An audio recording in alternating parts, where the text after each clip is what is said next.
The factory was a beast of a place, all iron and noise, where the air was thick with the smell of oil and the constant clang of metal. I remember the relentless monotony, the sweat-stained uniforms, and the dull ache in my muscles that never quite went away. It was the kind of place that ground people down, turned them into shadows of who they might have been. My name is Ryan, and for me, that factory was both a prison and a proving ground. Every morning, I woke up before dawn, my body heavy with fatigue even before the day had begun. The bus ride to the factory was a journey through a city still sleeping, its streets empty and silent. I sat by the window, staring at the passing scenery, dreaming of a life beyond the gray walls of the factory. One morning, as I trudged through the factory gates, I spotted my friend, Joe, already at his post, wiping down a machine with a rag that was once white but now stained with grease. Joe was a good guy, always quick with a joke, but the factory had taken its toll on him too. His eyes, once bright with dreams of becoming a mechanic, were now dull and tired. "Hey, Ryan," Joe called out, his voice barely audible over the din of the factory. "You hear about the new supervisor? Supposed to be a real hard ass." I shrugged, trying to muster some semblance of enthusiasm. "Can't be worse than the last one, right? Besides, we keep our heads down, do our work, we'll be fine." Joe chuckled, a sound more bitter than amused. "Yeah, easy for you to say. You've always had that fire in you. Me? I'm just trying to get by." I didn't have a response to that.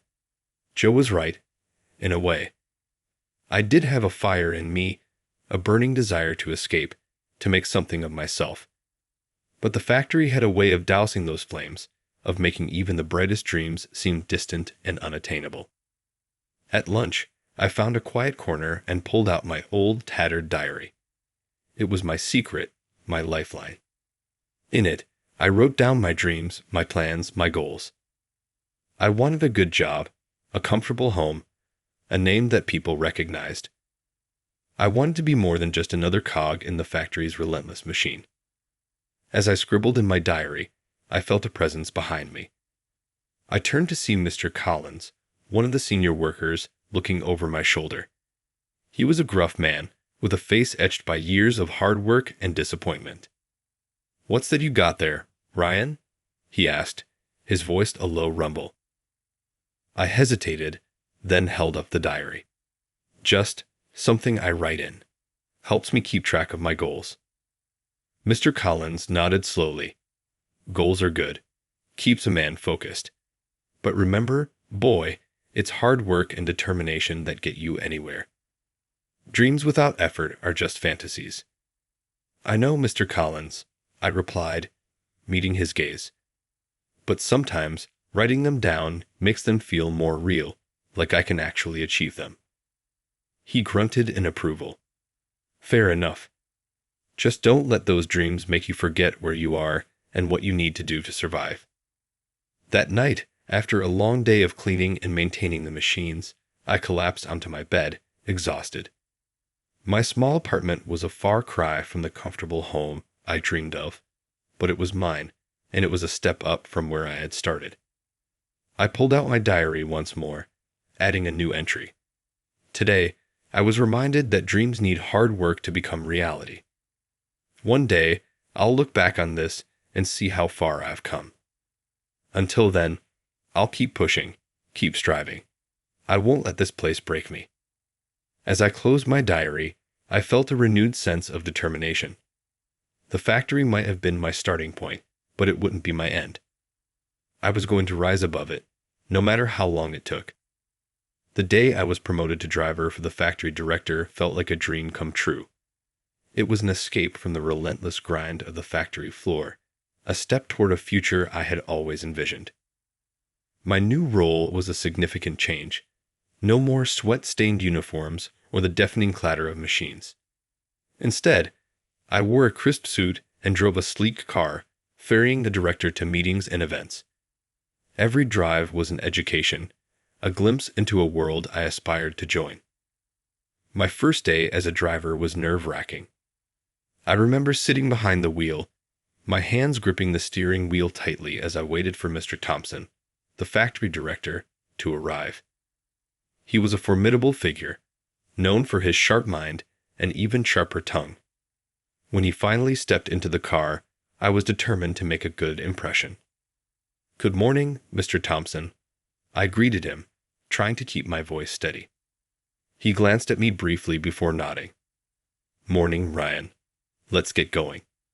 We have a full schedule today." As we drove through the city, Mr. Thompson started a conversation, more out of habit than interest, it seemed. "So, Ryan, how long have you been working at the factory?" "Almost 5 years, sir," I replied, keeping my eyes on the road. "Started as a cleaner, then moved up to maintenance. This is my first day as a driver." "Impressive," he said, a hint of approval in his voice. "Not many make it out of the factory floor. What keeps you going?" I hesitated for a moment before answering. "I have dreams, sir. Goals I've set for myself. I believe hard work and dedication can take you places." He nodded thoughtfully. "Dreams are good. Just remember, hard work alone won't get you there. You need to be smart, make the right connections, and seize opportunities when they come." His words stuck with me. Over the next few months, I made it a point to absorb everything I could from Mr. Thompson. He was a wealth of knowledge, and our drives became my classroom. I learned about business strategies, negotiation tactics, and the importance of building a network. I paid close attention to his conversations with clients and colleagues, filing away every bit of information for future use. One afternoon, as we were heading back to the factory after a particularly grueling meeting, Mr. Thompson turned to me. "Ryan, you've been doing a great job. I see potential in you. Have you thought about what you want to do in the long term?" I took a deep breath, my heart pounding. This was the moment I had been waiting for. "Yes, sir. I want to start my own business someday. Something in real estate. I believe there's a lot of opportunity there." He raised an eyebrow, impressed. "Real estate, huh? Ambitious. But it's a good field, lots of growth potential. If you ever need advice or guidance, don't hesitate to ask." "Thank you, sir," I replied, grateful for his support. "I will." Encouraged by Mr. Thompson's words, I started putting my plans into action. I saved every penny I could, cutting down on unnecessary expenses and living frugally. I read books on business and real estate, attended seminars, and networked with people in the industry. It wasn't easy, but I was determined to succeed. One evening, I met Joe for a drink after work. It had been a while since we had caught up, and I was eager to share my progress with him. "Hey, Joe," I greeted him as I slid into the booth. "How's it going?" Joe shrugged, taking a sip of his beer. Same old, same old. The factory life, you know. But what about you, man? Heard you got promoted to driver. How's that going?" "It's going great," I said, unable to hide my excitement. "I've learned so much from Mr. Thompson. He's been really supportive, giving me advice on starting my own business." Joe looked at me, a mix of admiration and envy in his eyes. "That's awesome, Ryan. You're really going places. Just don't forget about us little guys when you make it big, all right?" I laughed, clapping him on the shoulder. "I won't, Joe. I promise." Those months were some of the most challenging and rewarding of my life. I worked tirelessly, balancing my job as a driver with my ambitions. Slowly but surely, I started to see the fruits of my labor. I made connections, secured investments, and began laying the groundwork for my own real estate agency. Looking back, I realize how pivotal that time was. It was more than just a promotion. It was the beginning of my transformation. I was no longer just a factory worker with dreams. I was a man on a mission, determined to turn those dreams into reality. And with every step I took, I knew I was getting closer to achieving my goals. It was a scorching summer day, the kind that makes the asphalt shimmer and the air feel thick. I had just pulled up to the grand opening of my newest real estate agency branch. The event was a lavish affair with colorful balloons, a buffet spread, and a stage set up for the entertainment. As I stepped out of my car, I adjusted my sunglasses and took a deep breath, preparing myself for the barrage of journalists and well-wishers. The opening ceremony was in full swing. Music played, people mingled, and the air was filled with a sense of celebration. I walked through the crowd, exchanging smiles and handshakes, making sure everything was running smoothly. It was a proud moment for me, seeing how far I had come from those days in the factory. I was watching a group of dancers performing a mesmerizing belly dance on the stage when I felt a gentle tug on my elbow. Turning around, I saw an elderly woman, her face weathered and her clothes threadbare. Her eyes, however, were sharp and piercing. "Young man, I'm ashamed to beg here, but could you spare some money for bread?" she asked, her voice hoarse but dignified. "If you don't believe me, you can buy the bread yourself." Her words struck a chord deep within me. There was something familiar about her, a distant memory tugging at the edges of my mind. I reached into my pocket and pulled out $100 bill, handing it to her without hesitation. "Here you go, ma'am," I said. "Please, take it." She accepted the money with trembling hands, her eyes filling with tears. "Thank you, young man. You have no idea what this means to me." As she spoke, my gaze fell upon the earrings she was wearing. They were old and tarnished, but I recognized them immediately. Those earrings belonged to Mrs. Nora, the woman who had taken my mother and me in during our darkest days. My heart skipped a beat. "Excuse me, ma'am," I said, my voice trembling slightly. "Where did you get those earrings?" Her face turned pale, and she took a step back, clearly frightened by my question. "They were a gift from my late husband. He made them for me. They are very precious to me." I nodded, trying to calm her. "I'm not asking to buy them. It's just, did you once help a woman and her son many years ago?" She looked at me closely, her eyes narrowing as she tried to recall. "I helped many people." "What is your name, young man?" "Ryan," I replied, my voice barely above a whisper. "Ryan Thompson. You took in my mother and me when we had nowhere else to go." Her eyes widened in recognition, and she covered her mouth with her hands. "Ryan? Little Ryan? Is it really you?" I nodded, tears welling up in my eyes. "Yes, Mrs. Nora, it's me." She reached out, her hand trembling, and I took it in mine. "Oh, Ryan, I never thought I would see you again.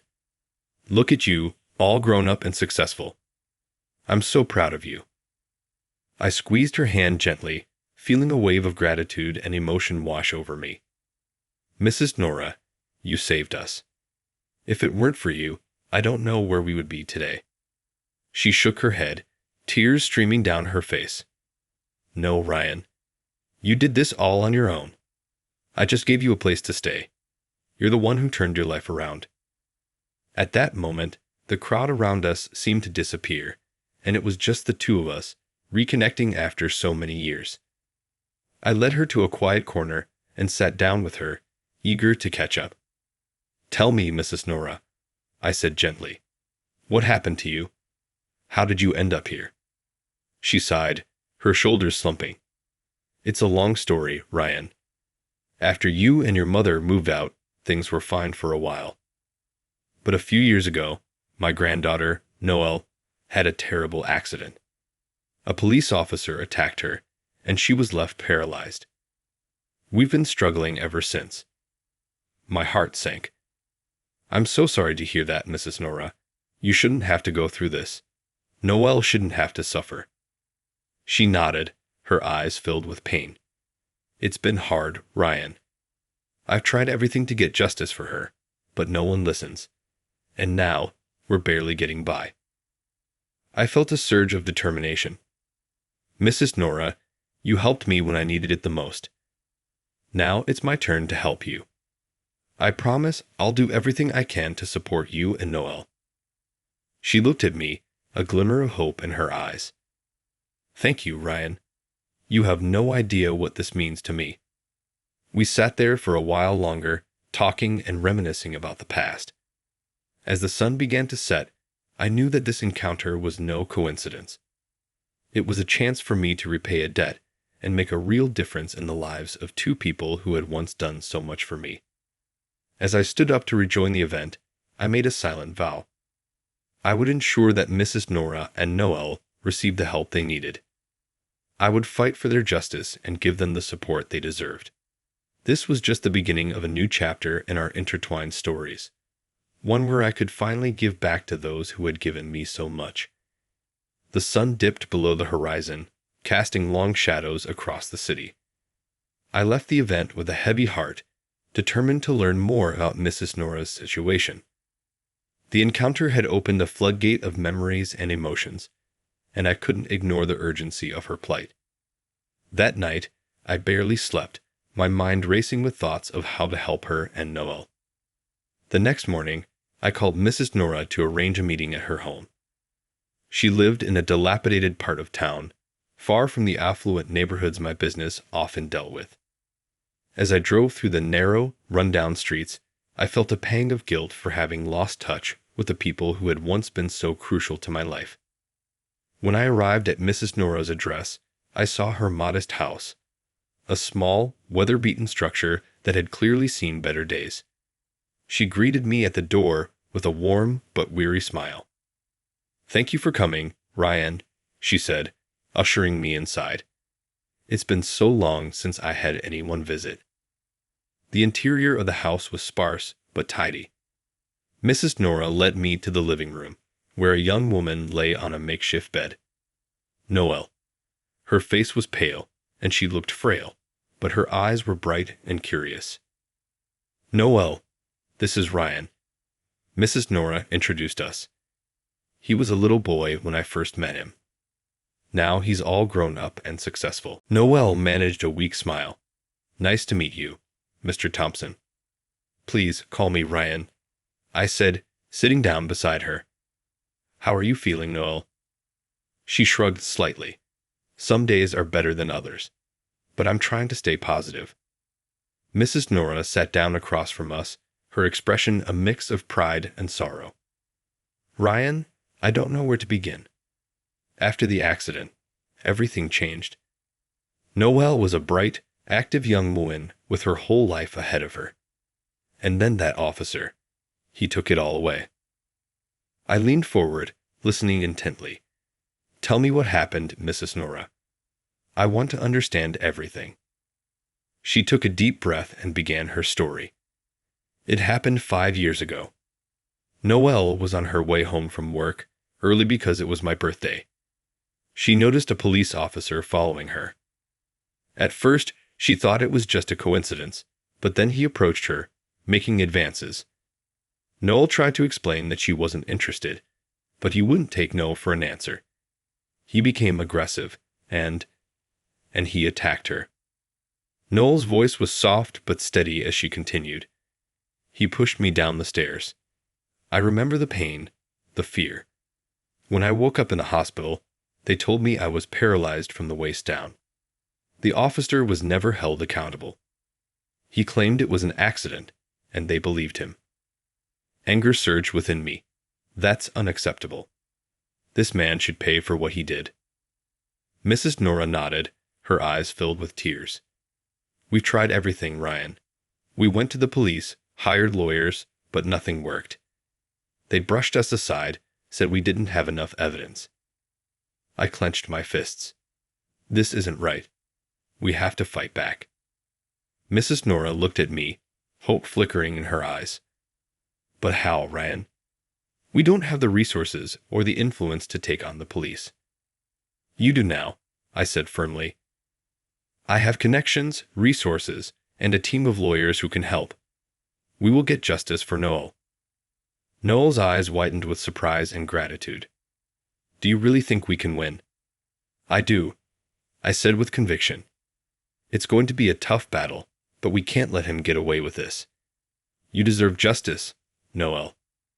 For the next few hours, we discussed a plan of action. I took detailed notes about the incident, gathered medical records, and contacted my legal team. I promised Mrs. Nora and Noel that we would leave no stone unturned in our pursuit of justice. Before I left, I took a moment to speak privately with Noel. I want you to know that you are incredibly brave. You've been through so much, and yet you remain strong. She smiled faintly. Thank you, Ryan. It's been hard, but my grandmother has been my rock. I don't know what I would do without her. And now you have me, I said, squeezing her hand gently. We're going to get through this together. As I drove away from their house, I felt a renewed sense of purpose. The fight for Noel's justice had just begun, and I was ready to do whatever it took to ensure that she and Mrs. Nora received the support they needed. This was more than just a legal battle. It was a chance to repay a debt of kindness and to stand up for what was right. In the days that followed, my life took on a new sense of urgency. Helping Mrs. Nora and Noel became my primary focus, and I was determined to see justice served and their lives improved. I enlisted my best legal team, spearheaded by my trusted attorney, Sarah Reynolds, who had a reputation for taking on seemingly unwinnable cases. Sarah, I need you to prioritize this case, I said during our first meeting about Noel. It's not just about winning. It's about righting a terrible wrong. Sarah nodded, her eyes steely with determination. You know I love a good fight, Ryan. We'll dig up every piece of evidence and make sure that officer pays for what he did. Thank you, Sarah, I replied, feeling a surge of hope. I knew I could count on you. We began the painstaking process of gathering evidence and preparing our case. I spent hours with Noel and Mrs. Nora, going over every detail of the incident, obtaining medical records, and documenting their attempts to seek justice. Each day, I grew more inspired by their resilience and determined to help them in any way I could. One afternoon, I visited their home with a surprise. Ryan, you didn't have to do this, Mrs. Nora said, her eyes wide with gratitude as movers brought in new furniture, including a comfortable hospital bed for Noel. Yes, I did, I replied firmly. You took care of my mother and me when we had nowhere to go. This is the least I can do to repay you. Noel looked around the room, her eyes bright with tears. Ryan, this is incredible. Thank you so much. I can't believe how much better this is going to make things for us. You deserve it, I said softly. Both of you do. And this is just the beginning. In addition to the new furniture, I arranged for a nurse to visit daily to help care for Noel. I also hired a physical therapist to work with her, hoping to improve her condition and quality of life. Mrs. Nora was overwhelmed with gratitude, and I could see a glimmer of hope returning to her eyes. One evening, as we sat around their small kitchen table, Mrs. Nora shared more about their struggles. It's been so hard, Ryan, she admitted, her voice trembling. After the accident, I sold our apartment to pay for Noel's initial surgery. We moved here because it was all we could afford. But even with all the sacrifices, we couldn't get the care she needed. I reached across the table and took her hand. You don't have to struggle alone anymore, Mrs. Nora. I'm here now, and we're going to get through this together. Tears welled up in her eyes. You have no idea what this means to us, Ryan. I always knew you would do great things, but I never imagined you would come back into our lives like this. It's the least I can do, I said, my voice filled with emotion. You gave me a chance when no one else would. Now it's my turn to give you and Noel the life you deserve. The legal battle was intense and grueling. Sarah and her team worked tirelessly, uncovering evidence of the police officer's misconduct and building a solid case. We faced numerous obstacles, including attempts by the police department to cover up the incident and discredit Noel's account. But we pressed on, driven by the knowledge that we were fighting for justice. One day, after a particularly challenging meeting with our legal team, I visited Noel and Mrs. Nora to update them on our progress. How's it going, Ryan? Noel asked, her voice filled with both hope and apprehension. We're making headway, I said, trying to sound as positive as possible. It's a tough fight, but we're not backing down. We have some solid evidence, and Sarah is confident we can win this. Mrs. Nora nodded, her eyes shining with gratitude. Thank you, Ryan. Your support means the world to us. It's not just about support, I said, looking at both of them. It's about justice. Noel, you deserve to see the person who did this to you held accountable. And I promise we will make that happen. In addition to the legal battle, I focused on improving their day-to-day lives. I arranged for groceries to be delivered weekly, ensuring they had access to fresh and nutritious food. I'd also set up a fund to cover any additional medical expenses, making sure they had everything they needed without financial strain. One day, while visiting, Noel confided in me. Ryan, I don't know how to thank you for everything you're doing, she said, her voice soft but earnest. You've given us hope when we had none left. You don't need to thank me, Noel, I replied gently. Seeing you and Mrs. Nora smile again is all the thanks I need. She smiled, her eyes sparkling with emotion. You've inspired me, Ryan. You've shown me that there are still good people in the world, and that means everything. Her words filled me with a sense of purpose. Helping them was more than just repaying a debt. It was about making a meaningful difference in their lives. As the weeks turned into months, our bond grew stronger, and I felt more connected to them than ever before. One evening, as I was leaving their home, Mrs. Nora called out to me. Ryan, wait, she said, her voice filled with emotion. I want you to know that no matter what happens with the case, you've already given us more than we could ever ask for. You've given us hope and reminded us that we're not alone. I walked over to her and gave her a gentle hug. And I won't stop until we've won, Mrs. Nora. We're in this together, every step of the way. As I drove home that night, I felt a deep sense of fulfillment. Helping Mrs. Nora and Noel had given my life new meaning. It wasn't just about success and wealth anymore. It was about using my resources to make a real difference. And I knew, no matter the outcome of the legal battle, I would continue to support them in every way I could. The day of Noel's surgery finally arrived. It had taken months of preparation, consultations, and planning, but now everything was in place. I sat with Mrs. Nora in the waiting room of the hospital, both of us anxiously anticipating the outcome. The hospital staff had been incredibly supportive, and the best surgeons were on Noel's case, thanks to the network I had built over the years. She'll be okay, Mrs. Nora, I said, trying to reassure her as much as myself. Mrs. Nora clasped my hand tightly. I know she will, Ryan, and that's because of you.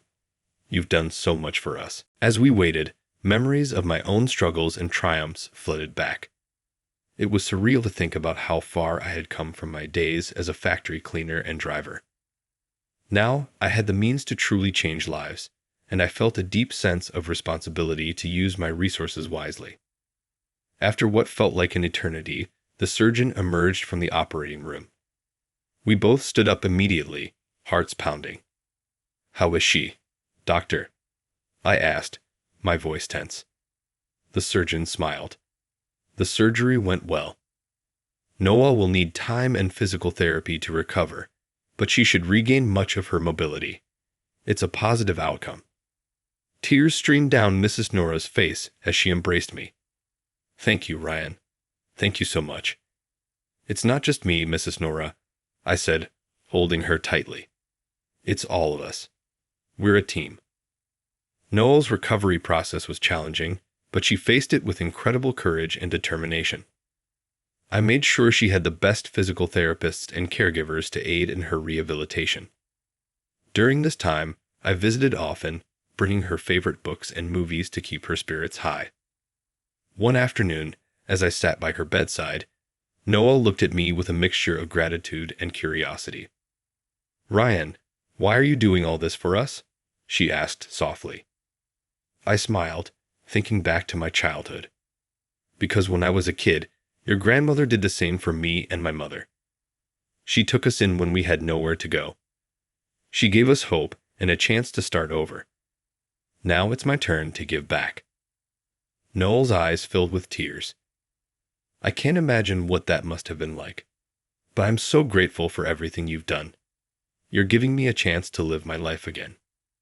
And you deserve that chance, Noel, I replied, my voice firm. You're strong, and you're going to do amazing things. As Noel's condition improved, I also focused on improving their living situation. I found a beautiful, accessible apartment for them in a safe neighborhood and ensured it was fully furnished with everything they needed. Moving day was an emotional one for all of us. This is incredible, Mrs. Nora said, looking around their new home. I never dreamed we'd live somewhere like this. You deserve it, I said, smiling. You've been through so much. Now it's time for you both to have some peace and happiness. Noelle wheeled herself into her new room, her face lighting up as she took in the view from the window. It's perfect, Ryan. Thank you. You're welcome, Noelle. This is just the beginning. You have your whole life ahead of you, and I'm excited to see what you'll do. The legal battle was still ongoing, but we were making progress. Sarah and her team had managed to gather substantial evidence against the officer who had assaulted Noelle. The court date was approaching, and we were cautiously optimistic about our chances. One evening, after a particularly intense strategy meeting with Sarah, I visited Mrs. Nora and Noel to update them on the case. How are things looking? Mrs. Nora asked, her voice tinged with nervous anticipation. We're making progress, I said, sitting down across from them. Sarah is confident that we have a strong case. It's going to be a tough fight, but we're ready. Noel reached out and took my hand. No matter what happens, Ryan, I want you to know how grateful we are. You've given us more than we ever hoped for. I just want justice for you, Noel, I replied, squeezing her hand. You deserve it, and we won't stop until we get it. As the court date approached, the community began to rally around Noel.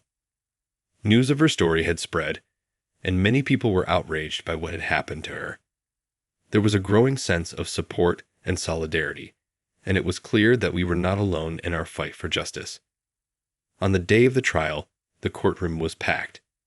Noel, supported by her physical therapist, took the stand and bravely recounted the traumatic events. Mrs. Nora testified as well, her voice steady as she described their struggles and the impact of the assault on their lives. Throughout the trial, I sat beside them, offering my unwavering support. Sarah's cross-examination was relentless, and she exposed the officer's lies and misconduct. The tension in the courtroom was palpable as the jury deliberated. Finally, the verdict was announced. The officer was found guilty. The relief and joy that swept over us were indescribable. Noel burst into tears, and I hugged her tightly. We did it, I whispered. Justice is served. As we left the courthouse, surrounded by supporters and well-wishers, I felt an overwhelming sense of fulfillment. This victory was not just about winning a legal battle. It was about restoring hope and ensuring that Noel and Mrs. Nora could move forward with their lives. In the weeks that followed, we celebrated this new beginning. Noel continued her physical therapy with renewed determination, and her progress was remarkable. Mrs. Nora finally had the peace of mind she deserved, knowing that they were safe and supported. One evening, as we sat together in their new apartment, Noel looked at me with a smile. You've changed our lives, Ryan. I don't know how we can ever repay you. You already have, I replied, feeling a deep sense of gratitude. Seeing you both happy and thriving is all the repayment I need. As we toasted to the future, I knew that this was just the beginning of a lifelong friendship. Helping Mrs. Nora and Noel had not only given me a sense of purpose, but had also reminded me of the importance of kindness and compassion.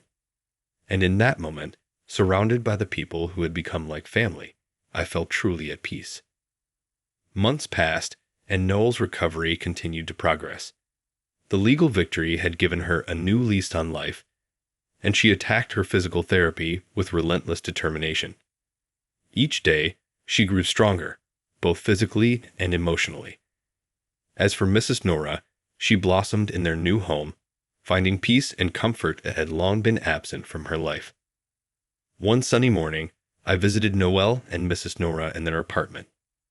The air was filled with the aroma of freshly brewed coffee, and the sound of laughter greeted me as I entered.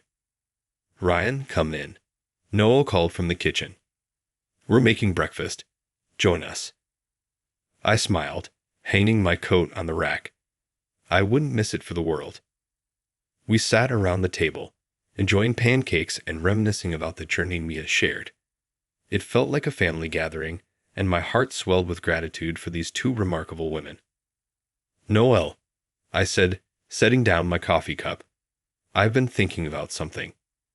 You have so much potential and so many dreams. What do you want to do next? What's your new beginning?" Noel paused, her fork midway to her mouth. She looked thoughtful, then smiled. "I've been considering going back to school. I want to study law. I want to help others who have gone through similar experiences." Mrs. Nora beamed with pride. "That's a wonderful idea, sweetheart. You've always had a strong sense of justice." "Law school, huh?" I said, impressed. "I think that's a fantastic goal. And I have some connections at the local university. I can help you get started." Noel's eyes widened with excitement. "Really? That would be amazing, Ryan. Thank you." Later that day, I made a few calls and arranged a meeting with the dean of the law school. The next week, Noel and I visited the campus together. Walking through the halls, I could see the spark of ambition and determination in her eyes. As we sat down with the dean, Noel spoke passionately about her desire to study law and advocate for justice. "I'm impressed by your resilience and dedication, Noel," the dean said, nodding. "We'd be honored to have you as a student here. And Ryan, your recommendation carries a lot of weight." Noel was accepted into the program, and we celebrated with a small party at their apartment. It was a joyous occasion, filled with laughter and hope for the future. As Noel's first semester began, I made sure she had all the support she needed. I arranged for tutoring, study materials, and even a custom-designed wheelchair to help her navigate the campus more easily. One afternoon, while visiting the apartment, I found Mrs. Nora in the living room, sorting through old photographs. "Ryan, come look at these," she said, patting the seat beside her. I joined her on the couch and picked up a faded photo of a young boy with a mop of unruly hair. "Is that me?" I asked, chuckling. "Yes, it is," she replied, smiling fondly. "You've come such a long way, Ryan. I always knew you had greatness in you." "Thank you, Mrs. Nora. I couldn't have done it without you," I said, my voice filled with emotion. She placed a hand on my cheek, her eyes shining with tears. "And look at what you've done for us. You're a blessing, Ryan. Never forget that." Months turned into years, and Noel flourished in law school. She excelled in her classes, driven by a passion to make a difference. I continued to support her every step of the way, proud of the woman she was becoming. One day, after a particularly grueling exam, Noel invited me to the campus cafe for a coffee. "Ryan, I have some exciting news," she said, her eyes sparkling. "What is it?" I asked, leaning forward with anticipation. "I've been offered an internship at a law firm that specializes in human rights cases. It's a dream come true." "That's incredible, Noel," I exclaimed, beaming with pride. "I knew you could do it." She smiled, reaching across the table to squeeze my hand.